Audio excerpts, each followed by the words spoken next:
नमस्कार दोस्तों, मैं हूं रेखा तंवर। आप सभी का बहुत बहुत स्वागत करती हूं आपके अपने YouTube चैनल पर।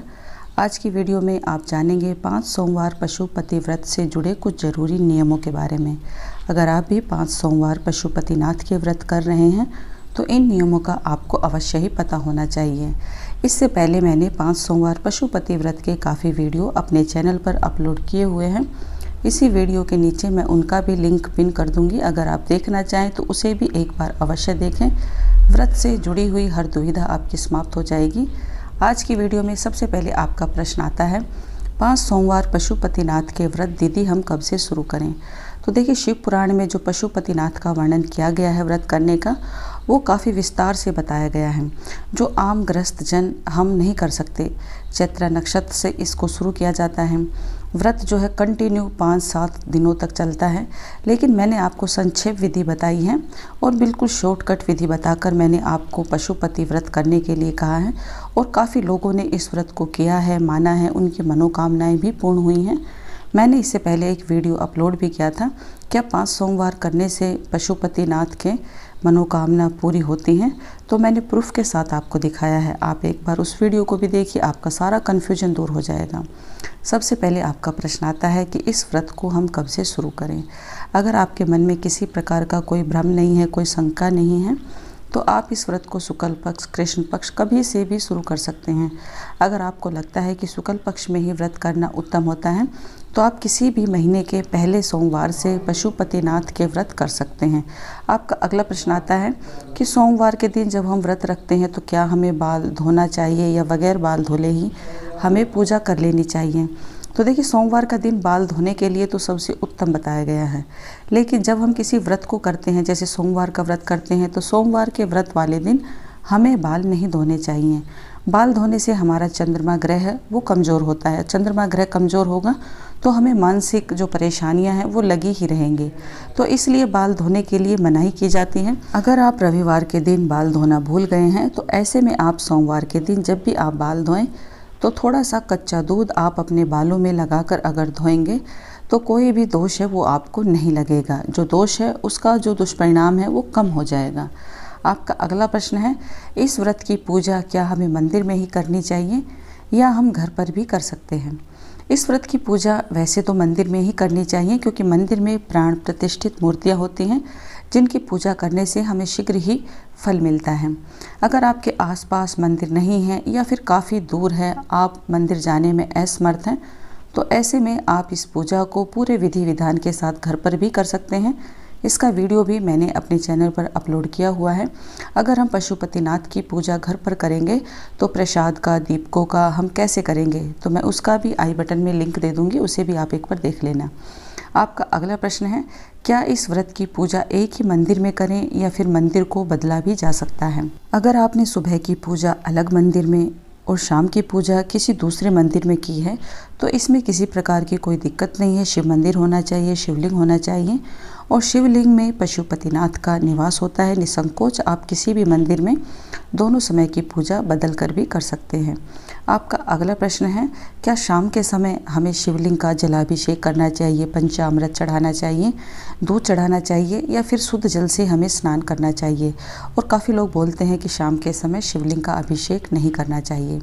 तो कल परसों ही मैंने एक वीडियो अपलोड किया था, क्या शाम के समय शिवलिंग का अभिषेक करना चाहिए या नहीं करना चाहिए, अभिषेक करना शुभ होगा या अशुभ? तो आप एक बार उस वीडियो को भी देख लें। मैंने उसमें स्पष्ट जानकारी दी है कि शाम के समय आप शिवलिंग का निसंकोच पूजन कर सकते हैं, अभिषेक कर सकते हैं। अगर आपने सुबह के समय पर पंचामृत से शिवलिंग का अभिषेक कर दिया है तो शाम के समय आप 1 लोटा शुद्ध जल और उसमें गंगा जल डालकर भी आप शिवलिंग का स्नान करा सकते हैं। इसमें किसी प्रकार की कोई मनाही नहीं है, कोई दोष आपको नहीं लगेगा, इसकी मैं जिम्मेदारी लेती हूँ। आपका अगला प्रश्न है, सुबह व शाम की थाली में हमें क्या क्या पूजन सामग्री रखनी होगी? सुबह व शाम के भोग में हम क्या भोग लगाएं? तो देखिए, इससे पहले भी मैंने सुबह और शाम की पूजा की एक स्पेशल वीडियो आपको दी है कि पशुपतिनाथ व्रत में सुबह की पूजा हम किस प्रकार से करेंगे या पशुपतिनाथ व्रत में शाम की पूजा हम किस प्रकार से करेंगे। उसमें संपूर्ण जानकारी मैंने आपको दी है, पूजा विधि भी मैंने आपको बताई है। आप चाहें तो एक बार उसे भी देख ले, आई बटन में उसका भी लिंक आपको मिल जाएगा। वैसे मैं आपको बता दूं, सुबह की थाली में आपको धूप, दीप, पंचामृत, काले तिल, अक्षत जो टूटा हुआ ना हो, चावल, फल फूल जो भी मौसम के अनुसार आपको मिलता है, रक्षा सूत्र मौली जिसे बोलते हैं, और साथ में ही दक्षिणा आपको रखनी होती है 1 रुपये से लेकर 11, 21, 51, जितनी आपकी श्रद्धा हो, जितना आपका सामर्थ्य हो उसके अनुसार आप दक्षिणा रख सकते हैं। भोलेनाथ को स्नान कराने के बाद अगर आप त्रिपुंड बनाएं या फिर उनको तिलक लगाएं तो चंदन या भस्म का आप इस्तेमाल करें। इसके साथ ही शिवप्रिय वस्तुएं जो होती हैं, बेलपत्र, समीपत्र, आकड़े, मदार, भांग, धतूरा, दुर्वा, इनमें से जो भी चीज़ आपको मिलती है वो शिव जी को अत्यधिक प्रिय है, आप वो अवश्य रखें। कोशिश तो अवश्य करें, मिल जाता है तो सर्वोत्तम, ना मिलता है तो भी उत्तम। भोलेनाथ का पूजन तो आप अवश्य ही करें। दुर्वा से स्नान कराते हैं तो आपका जो जीवन है वो सुख में बनता है, निरोगी काया आपको प्रदान होती हैं। दुर्वा एक प्रकार की घास है जो गणेश जी को चढ़ाई जाती है, वो आप अवश्य रखें। सुबह के भोग में आप गुड़, बताशे, मिश्री, पंचमेवा, शक्कर, चीनी जो भी आपके घर में हो, श्रद्धा भाव से भोलेनाथ का भोग लगाएं और भोग लगाने के बाद उस भोग को आप अपने घर परिवार में भी वितरित कर सकते हैं। साथ में ही आपको कपूर जरूर लेना है। कपूर से बाबा भोलेनाथ की आपको आरती करनी है। कर्पूर गौरम कर्णावतारम संसार सारम भुजगेंद्रहारम सदा वसंतम हृदयारविंदे भवम भवामी सहितम नमामि। इस मंत्र का भी आप जाप कर सकते हैं। भोलेनाथ को यह मंत्र सर्वप्रिय है। आप इस मंत्र के साथ जब भी पूजा करते हैं तो आपकी मनोकामना शीघ्र अतिशीघ्र पूर्ण होती है। शाम की पूजा के लिए आपको जो सुबह पूजा करके आते हैं वही थाली आपको लेनी है। उसी थाली में आपको 6 दीपक लगाने हैं, जिसमें से 5 दीपक आपको शिवलिंग के समक्ष रखने हैं। 1 दीपक आपको घर अंदर प्रवेश करने से पहले अपने दरवाजे के दाहिने हाथ की तरफ आपको रखना है। इसके साथ ही आपको एक कपूर की टिकिया रखनी है, जिससे आप बाबा भोलेनाथ की आरती करोगे। उसके साथ ही आपने अगर सुबह पंचामृत से स्नान करा दिया है, शाम के समय एक लोटे में थोड़ा सा गंगा जल, काले तिल, अक्षत, थोड़ा सा मीठा, ये चीज़ें डालकर आप शिवलिंग का अभिषेक है वो अवश्य करें। दोनों समय अभिषेक करने का शास्त्रों में विशेष महत्व बताया गया है। आपका अगला प्रश्न आता है, क्या दीदी हर सोमवार के दिन हमें नए दीपक ही लेने होंगे या पुराने दीपक से भी हम पूजा कर सकते हैं? आटे के या मिट्टी के दीपक लेकर आप अपने पशुपतिनाथ का व्रत है वो पूर्ण करें। इस पूजा के लिए आपको हर बार नए दीपक ही लेने होंगे। मिट्टी के दीपक एक बार प्रज्वलित करने के बाद दोबारा से उनका प्रयोग नहीं किया जाता है, ऐसा आप ध्यान में कर ले। आप चाहें तो अपने घर पर अलग से आटा निकाल कर, ऐसा आटा ना लें जो झूठा हो, जिसे आप रोज़ प्रयोग करते हो।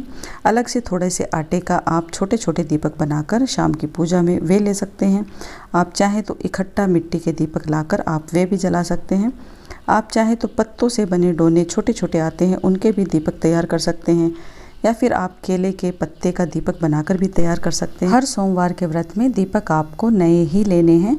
पुराने दीपक आपको अपनी पूजा में, अपने व्रत में नहीं प्रयोग करने हैं। आपका अगला प्रश्न आता है कि दीदी छठा दीपक जो दरवाजे के पास में हम रखते हैं, पूजा करने के बाद अगले दिन उस दीपक का क्या करें? 5 सोमवार के व्रत आपको करने हैं। 5 दीपक आप इकट्ठा कर लें। आप चाहें तो आपके आसपास में अगर कच्चा स्थान हो तो थोड़ा सा आप खोदकर उन दीपकों को दबा दें, या फिर पीपल या बरगद के नीचे आप उन दीपकों को रख भी सकते हैं। आपका अगला प्रश्न है, 5 सोमवार पशुपतिनाथ व्रत में हमें क्या खाना चाहिए? एक समय हम भोजन कर सकते हैं, या फिर एक समय मीठे अन्न का प्रयोग कर सकते हैं, या फिर हमें एक समय फलाहार ही करना होगा। आप पशुपतिनाथ के व्रत पूरी श्रद्धा विश्वास के साथ अगर करना चाहते हैं तो एक समय आप फलाहार करके इस व्रत को करें। आपको उत्तम रिजल्ट हैं वो देखने को मिलेंगे। आपकी मनोकामना शीघ्र अतिशीघ्र पूर्ण होगी। किसी भी व्रत में अन्न और नमक का त्याग करना श्रेष्ठ कर लाभकारी बताया गया है। अगर आप किसी वजह से आप फलाहार नहीं कर पाते हैं, आपके पास सुविधा नहीं है, तो ऐसे में आप एक समय मीठे अन्न का प्रयोग करके भी इस व्रत को कर सकते हैं, परंतु नमक का सेवन आप बिल्कुल भी ना करें। एक समय भोजन का आप त्याग करें, और जिस तरह से मैंने आपको विधि बताई है उसी के अनुसार आपको 5 पशुपतिनाथ व्रत करने चाहिए। आशा ही नहीं, पूर्ण विश्वास है कि आपकी यह मनोकामना अवश्य ही पूर्ण होगी, और काफ़ी लोगों की मनोकामनाएं पूर्ण भी हुई हैं। एक बार विश्वास के साथ आप इस व्रत को करके तो देखिए, मनोकामना पूर्ण ना हो ऐसा पशुपतिनाथ होने नहीं देंगे।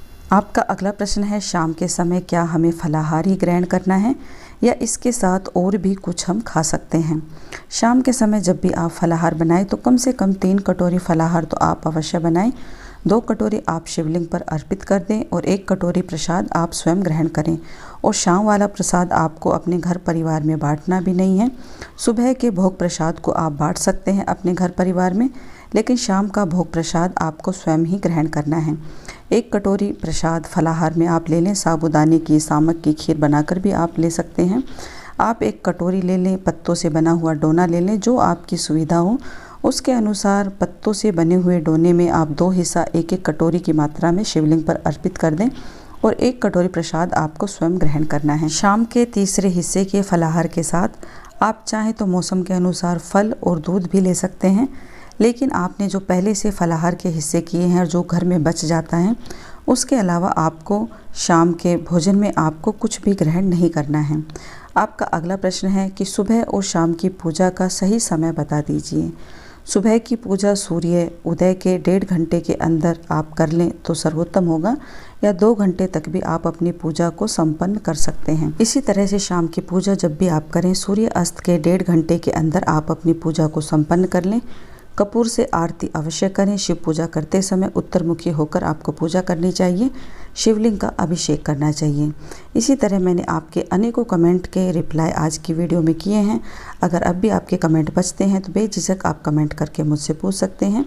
इसी तरह की एक महत्वपूर्ण वीडियो के साथ आपसे फिर मिलूंगी। तब तक के लिए हर हर महादेव, जय भोलेनाथ।